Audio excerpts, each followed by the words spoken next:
Hello, everybody, and welcome to another great segment of Between the Lines Book Talk, where we get to talk to another fascinating author. And Michelle is here again, of course, my compadre. Woohoo! Hi, guys. Hi. We just got done doing another interview that was very interesting, and in between, we did. Yeah, we're converting. I had to go outside because, oh my gosh, it's gorgeous. The birds are out there. I mean, we've been waiting. It is. You know, you're in Texas and I'm in the mountains in Colorado. So, you know, we have this up and down weather, and we've had a bad week of cold weather. No, seriously. Weather here is schizophrenic. It really is. And it's rained almost every day for the last week or so. But today the sun is out. But I'm not complaining. I love rain. So I can live in Seattle, anywhere, England, anywhere. Yeah. Well, they have lots of rain, right? Okay. Don't come move to California. We have a drought. Oh my goodness. Oh, I'm so jealous. California. Okay. Yeah. But you have everything else. So we got it all. You got everything. You're just awesome. Yeah. How are you, Steve? Good. Yeah. Well, okay. So I'm so glad. Yes. We have with us Steve DeWinter, and I tell you what, he does it all. You know, he does it all. And I have to say that how I met and found out about Steve was through Virtual Fantasy Con, because Steve took on the momentous task of wanting to interview all of these fantasy paranormal authors. And so he it was a lot of fun. And then I had to take on the huge task of reading Tale of Two Cities with Dragons. And so that's why Michelle and I decided to have him. Yes. Yeah. One of his many. Oh, awesome. So many. There it is. Yeah, there it is. Wow. Look at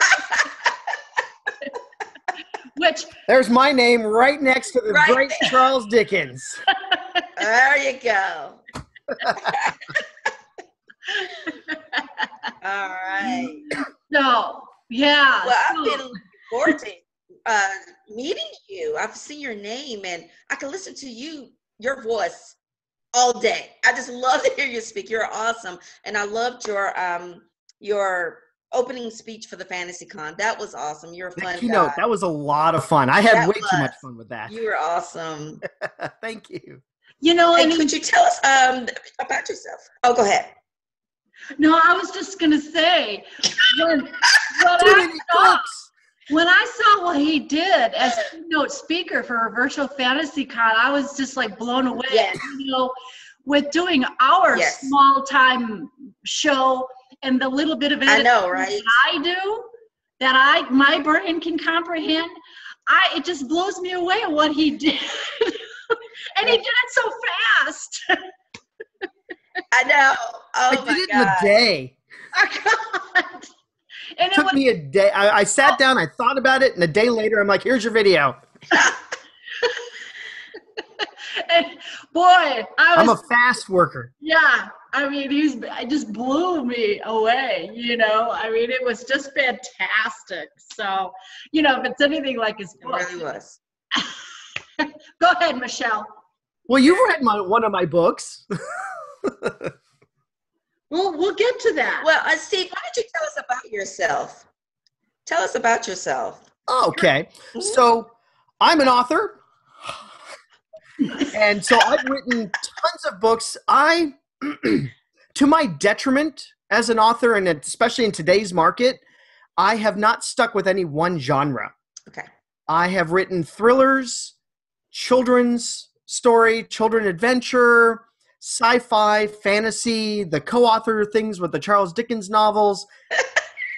But because of that, I don't have 10 books in one series that I can promote that will build me up and everyone loves me and everything. I'm hiding over here in my little cave with my big Lego guy over there. Yeah. You know, no one knows about me. And because I only have, 1 or 2 books in each series, I redid The Wizard of Oz as a steampunk. I have 8 books in that series. How cool. I love entertaining people. And that's why I do this. I do it for the entertainment factor. I love that. Love it.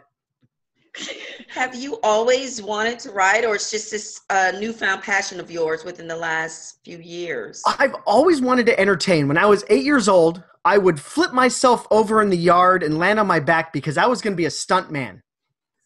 That's what I was going to be when I grew up. Boy, am I glad I did not do that. Oh, my mom, I could just imagine. So I sat down and I always wanted to entertain.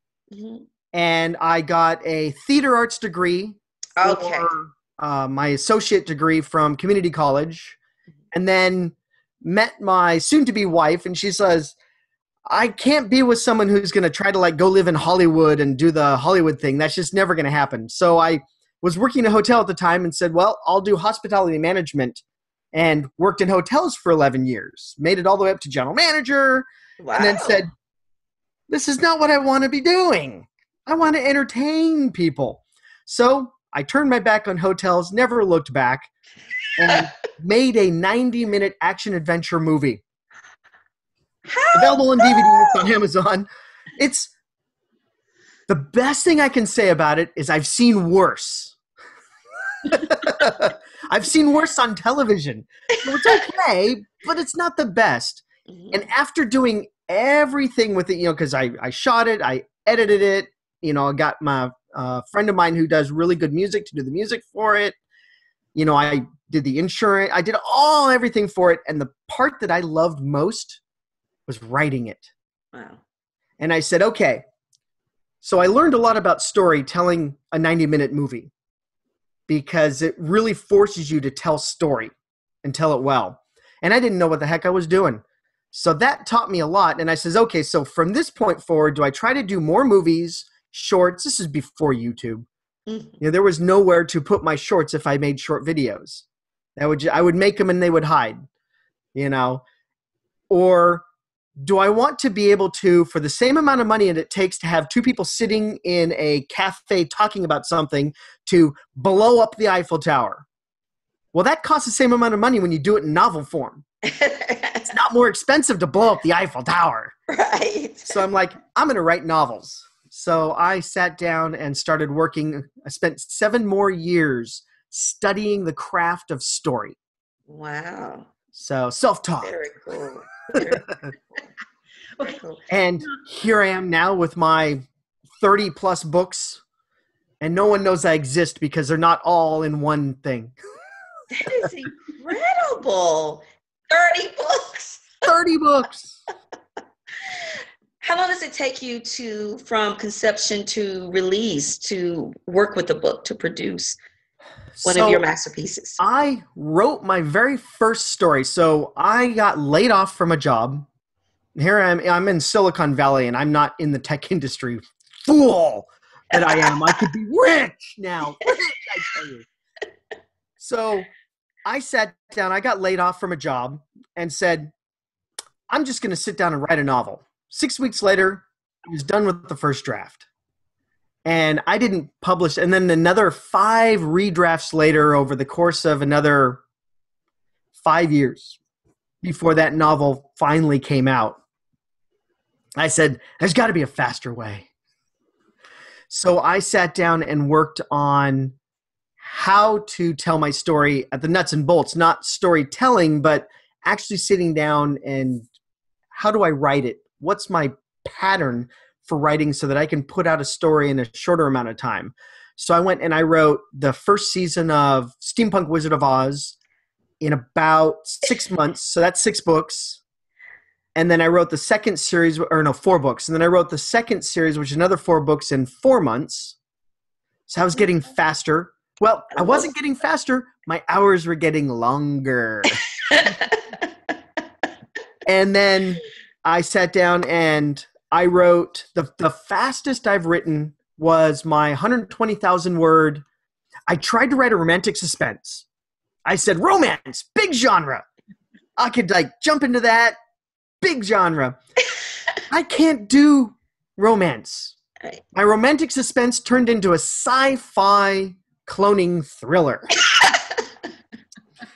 with a little bit of diddly thrown in. So, but that clocked in about 120,000 words. I wrote that in 6 weeks. That is incredible. I am so jealous. I cannot do that.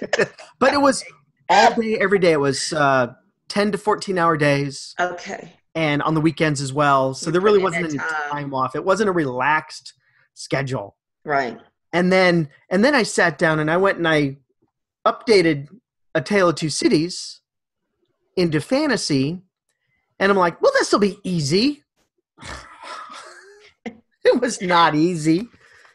And it took me a lot longer than I anticipated. But I'm pleased with the results. I don't know if Denice had a chance to read it yet or not, but I was pleased with the results. I don't know how. I had a couple readers say, well, this was cool.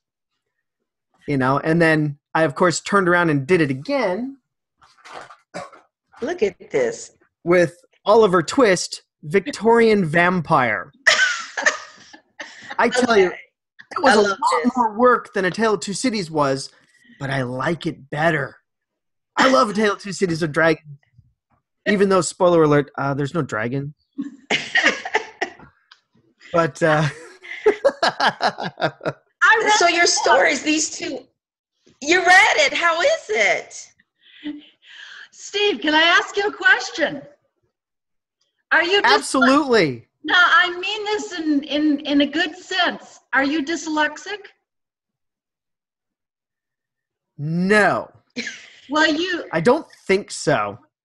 Well, to me, you seem like you think multidimensionally. And that's how dyslexics think. I do. Yeah. Yeah, I do. I think I've always thought outside the box. Yeah. And, to the point where somebody says, you crossed the line. I'm like, what line? They're like, oh, it's so far back there, you can't even see it anymore. That's so a classic. I don't have dyslexia, but it takes me a long time to read a sentence. I reread sentences. Yeah. So when I read, every sentence I read in a book 2 or 3 times before I've got it and moving on to the next sentence. And I wish I could read faster.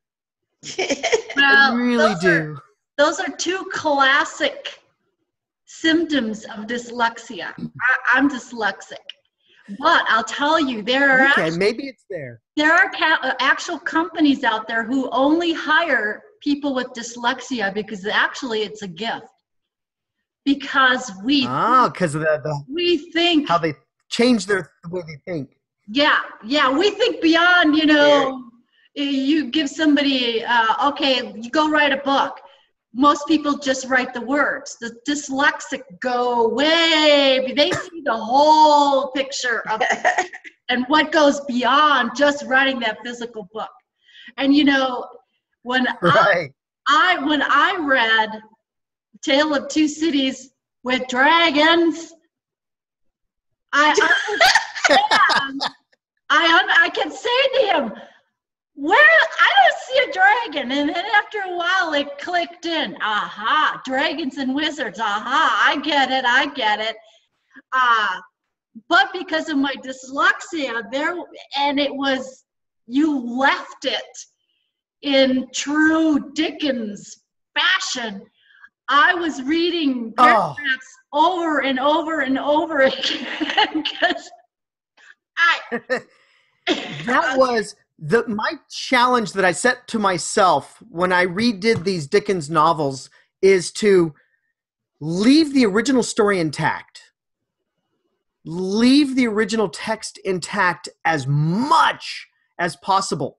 And surprisingly, some stuff as you go through it and you go, oh, well, he changed that so it would fit with wizards and dragons and magic.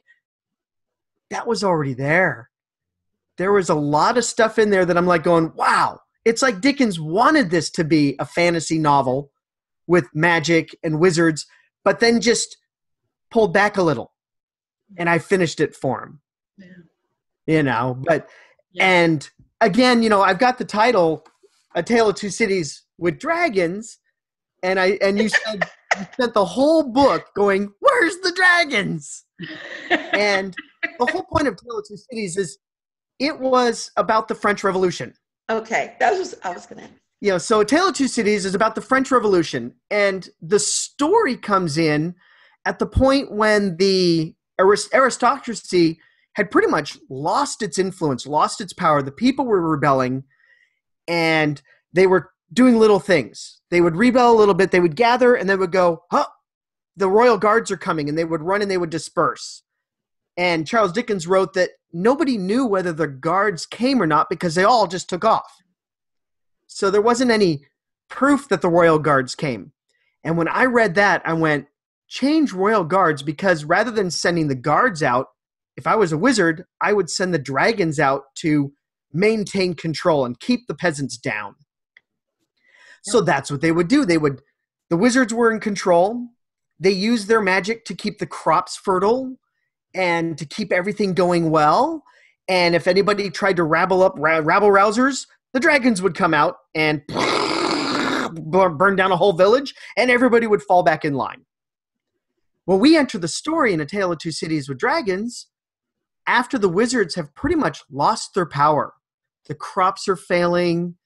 Everyone's miserable. Everyone's starving. The wizards don't have magic anymore. With the inbreeding and frivolous living, they've lost their power. They're still trying to hold on to power over the people, but now they no longer have magic power. The dragons stopped supporting the wizards because the wizards couldn't force the dragons to do anything. So I took that one aspect where at the beginning of the story, the people gathered and then they dispersed because the guards were coming and they never knew whether the guards came or not. I took that one idea and then interspersed throughout the book, as they kept doing more, I changed guards to dragons.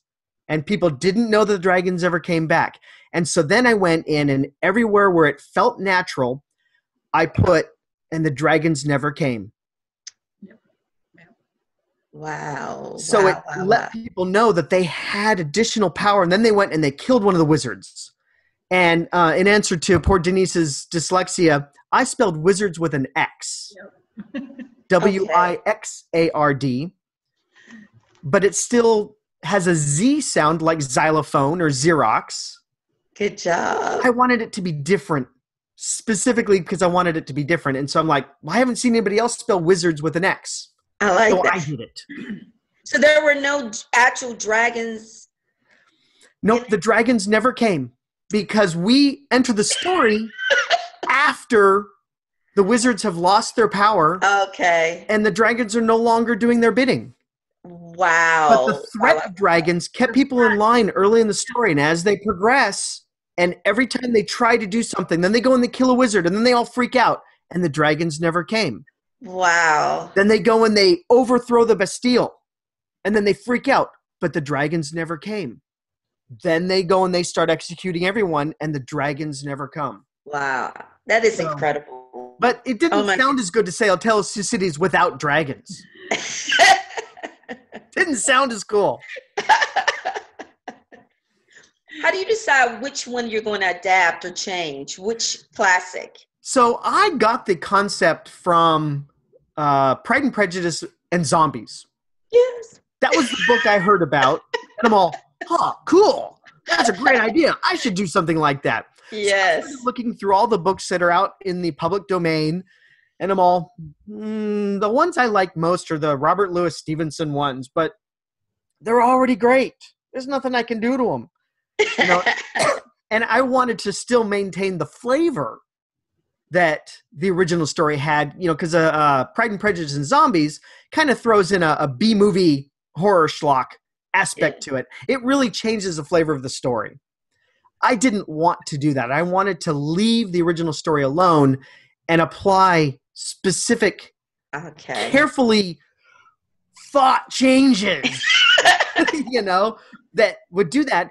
And so I'm like, I couldn't find anything. So I filed the idea in the back of my brain going, it was a neat idea. I don't think I can jump on that bandwagon. It'd been since 2009 since this book came out. So, you know, in 2014, it's been 5 years. There's no bandwagoning after 5 years, you know. And then I was going through and I found a list of best-selling series out there. And Harry Potter, of course, nails it as the best-selling series of all time. But then it led me to a list of best-selling single novels of all time. And that led me to A Tale of Two Cities is the world's #1 best-selling novel of all time. Really? And #2, which I can't remember what is, has sold only half as many. So it's a no threat in any time soon of being kicked out as #1. Wow. And I went, oh, that's pretty cool. And then my little side brain goes, hey, A Tale of Two Cities with dragons. And I go, ooh, I like that. And so I went into this project fully expecting there to be dragons everywhere, doing everything. But it had been since high school. Gosh, 20, 25 years since I'd read this in high school. And we dreaded every second of it, when we had to read this in high school. So I sat down and read it again, taking furious notes. I must have taken 200 pages of handwritten notes, just wall to wall, no margins, no nothing, of notes saying, here's what I could change here, here's what I could change here. Reading it with the idea of making it a fantasy and throwing dragons in, kind of like Pride and Prejudice threw zombies into the mix. And when I got done reading it, I went, there are no dragons. It was my Matrix moment. There is no spoon. And at that point I said, well, that's how I can still keep the original story intact, but change it. And my goal is to get this into schools and get this to replace what they're currently reading, because I think they'll want to read this. There's a better interest in reading a fantasy version of this. And I still think you can pass any existing test out there, having read my version, because I don't make enough changes to affect its ability to still be the original story. That's cool. Well, same with Oliver Twist. Yeah, and that brings me to my question with the Oliver Twist and the vampires. When I was in, oh my gosh, I think 5th grade, I remember doing the play, and I remember being one of the Artful Dodgers, I think. Uh-huh. Yeah. Can I have some more?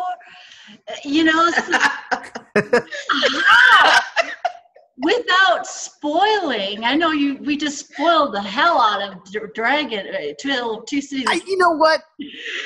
On the side of spoiler alerts, I don't care. Yeah. So ask your question. Well, how did you insert the idea of vampires into Oliver Twist? How does your mind? So I sat down. Yeah, I sat down and said, okay. After I did A Tale of Two Cities, I'm like, that was fun.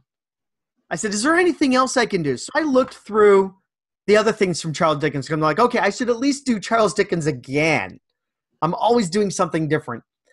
And so I looked through all of the stories that he had, and Oliver Twist smacked me in the face with Oliver Twist, Victorian vampire. It just hit me.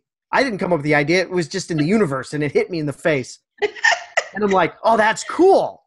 So I said, so who is Oliver Twist? Is he like a Buffy the Vampire Slayer and he's battling vampires, or what? And so I sat down and I read Oliver Twist again. It'd been forever. I'd seen the movies, the musicals.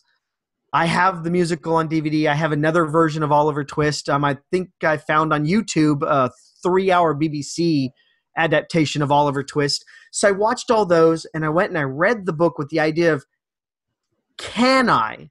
Because I wanted to. But it would depend upon the story as written as to whether I could or not. And I read it, and my notes kept changing as I would say, this person's a vampire. And then I'd get 3/4 of the way through the story and go, nope, they're definitely not a vampire. And the characters were changing all the time as to who was or wasn't a vampire as I was reading it through to decide, can I do this? And when I got all done, I said, okay, Oliver Twist was Charles Dickens' finger to the man, basically. He saw the injustice of people who were poor and everybody who had money. This was at the beginning of people starting to work. This was the whole Victorian mindset of hard work that we still have today. You only have value if you're a hard worker. Yep. And that value started in the Victorian era. And so this was Charles Dickens saying, because at the time they said, well, if you don't have money, it's because you have no valor. You're not a hard worker. That's why you're poor. And so they would go and they would shove them into workhouses, and they treated them like second class or third class citizens even because of the fact that they were poor. Rather than trying to get, the workhouses were all designed to make it so they didn't want to work. It was a horrible, horrible thing. So I said, okay, let's take the whole concept that he was going after the people with money and the people without money. And that was the whole story of Oliver Twist. I said, okay, let's change it up. It's humans versus vampires. So now vampires have this power. They suck blood, and they're stronger and more powerful. So humans kept passing laws because they passed the poor laws in Oliver Twist in the original story that basically kept the poor down, gave them no opportunity to even try to enter society and make money and work and everything. They passed the laws to keep them down. So I changed those to laws around the genetic laws to say, if you're born a vampire, you're down.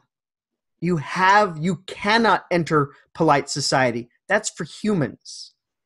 So I changed the flavor to, rather than people with money versus the poor, it's humans versus vampires. Love that. Love that.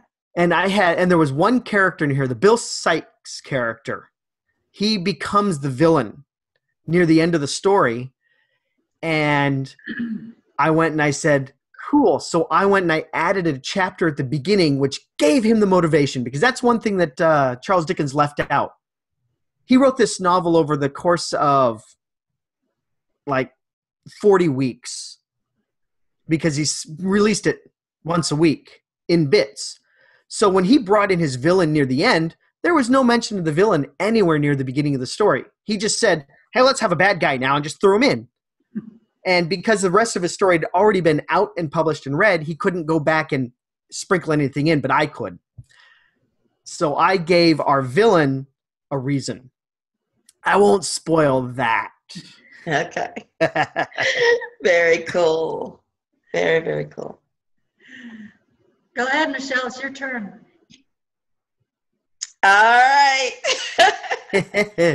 You seem to have a flair with alternative history writing, and you said you've worked with the steampunk. Do you have a favorite genre?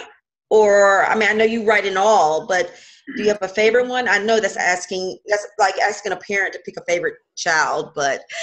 Yeah. I always tell my son, you're my favorite oldest son. He's like, I'm your only child, Dad. Yes. I said, yeah, but you're still my favorite oldest son. I do that with my daughter. I'm like, it's my favorite daughter. And my favorite genre, thriller. Oh, very cool. And that comes out in everything I write. Whether I am redoing Charles Dickens' tale, or trying to write a romantic suspense, or doing everything else, we have 10 minutes. Oh, no.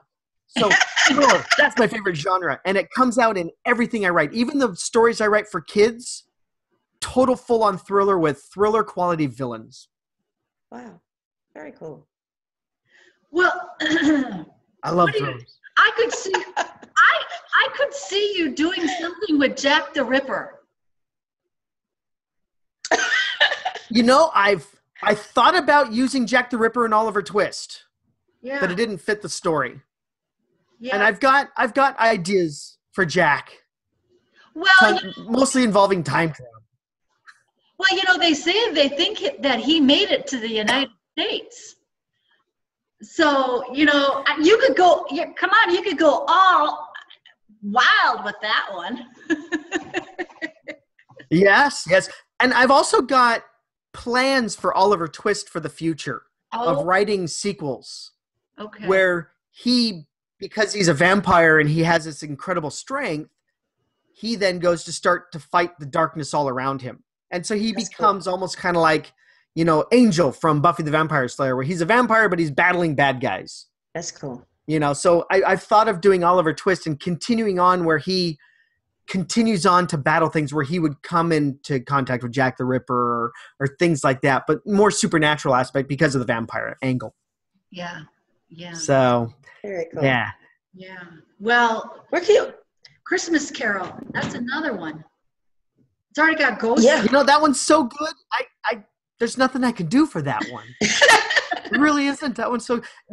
Granted, these two books were great by themselves, but I think I jazzed them up just a little, just enough. Is that your favorite way? Do you enjoy the adaptations? I guess that would be adaptations, correct? Yes.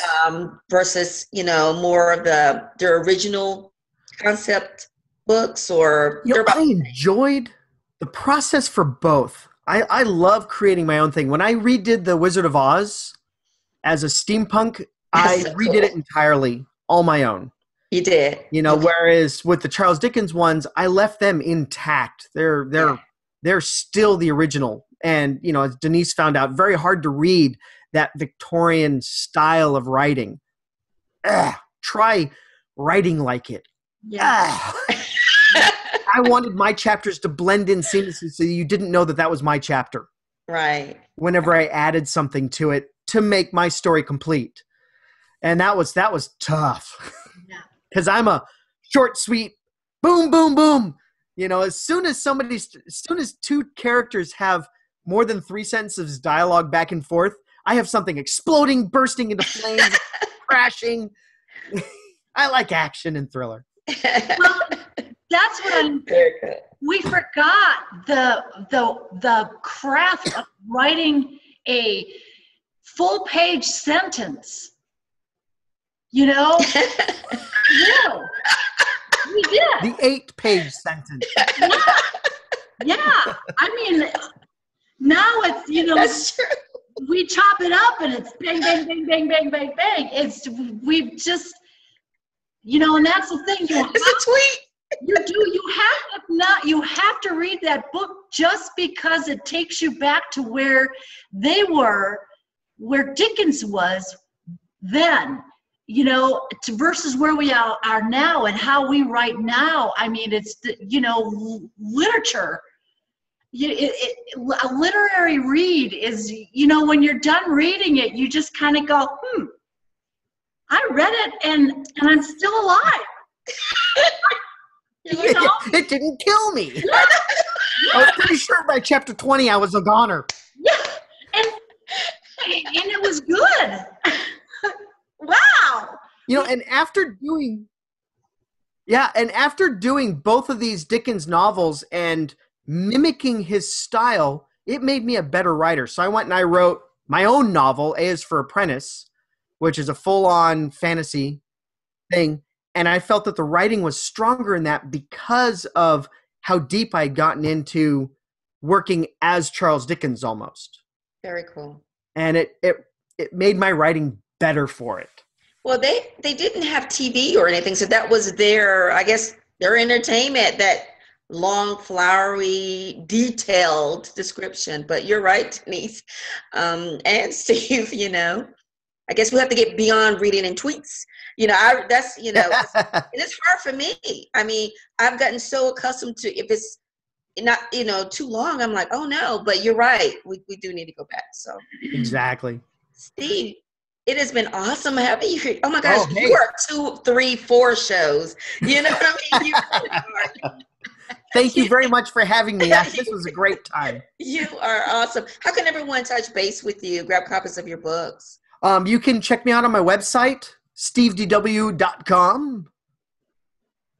And I'm on Amazon, and of course, Barnes & Noble and Kobo. I'm not on iBooks or Google Play. So, because those are more like app stores to me, and they like to make my book free for no reason, and then Amazon price matches, and now all of a sudden I'm making no money. Right. So I'm like, nah. Yeah. And where can I check your podcast? You have a podcast. I have a YouTube streaming thing where I do interviews like we did today, and I also do a lot of video game playing with my son. So we have our screens, and that's called ODNT.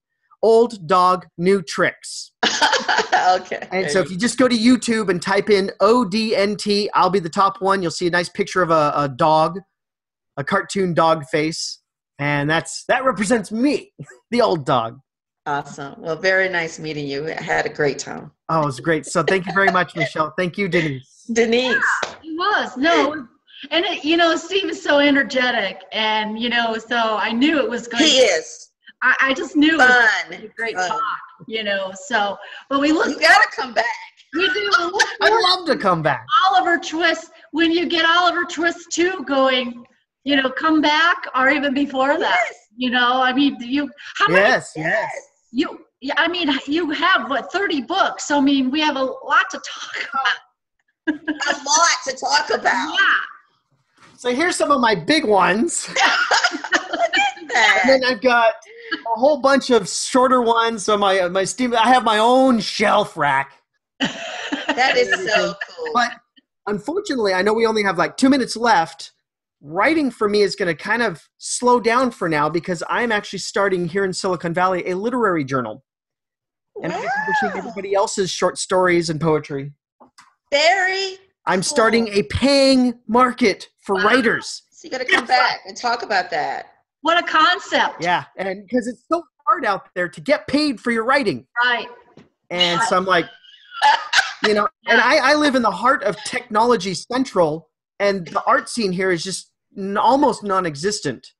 And so I'm like, well, I just need to do something about that. So I'm starting Fiction Silicon Valley, my own literary journal, where I'll be paying people up to 10 cents a word, which is unheard of. That's very cool. But people need to get paid for their writing. They do. Oh, So I'm going to make that happen. Best of luck with that. That's awesome. Getting paid for your Because writing. I've written enough books. Yeah. Well, we for sure will have to have you back, and we'll have to discuss that more. Yes. That sounds very Definitely, yeah. I anticipate hopefully the summer should start issue 1 and then a monthly journal after that. Oh, you definitely need in print, not just online, actual print. Yeah. Maybe May to when you're leaving to the that's awesome. Yeah. Definitely want to chat with you again. You're awesome. Thank you. You guys were great. Yeah. Well, all right. Awesome. Well, we look forward to the next chat. And everybody, check out his books and, support the author. Yes. That's, it's a business. We don't work for free.